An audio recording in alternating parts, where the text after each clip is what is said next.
Hello guys, I'm back with next part of Power BI tutorial series. Without wasting any time, we are moving towards video. In last video, we learned about transform data's basic group by feature. In this video, we'll see about advanced group by.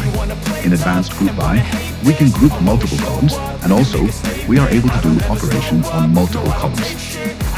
Now here, I want to do grouping on product and category basis.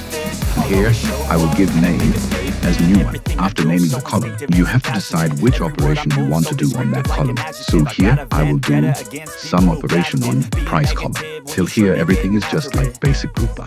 Under this, we can see the option add aggregation. So if you want to add multiple columns, then this is the option.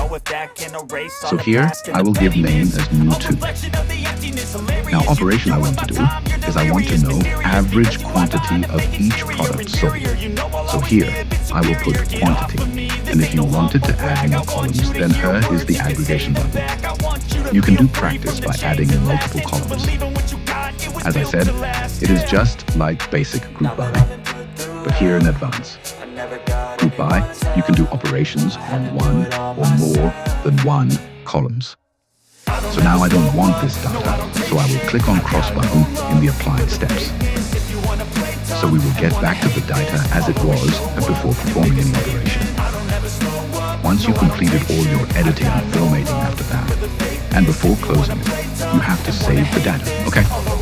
So to save, go to Home tab and click on Close and Apply. You can see three options. 1. Close. 2. Apply 3. Apply and close. So if you closed the BI without saving the work, then it will get lost. Therefore, keep in mind to click on Close and Apply to save all your work done. Now you can see, data is saved and loaded.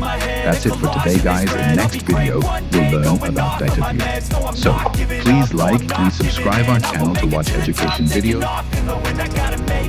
I'm saving every day to taste it. I'm patient, but my mind, it can hardly take it. I'm chasing a dream that I've had for several ages.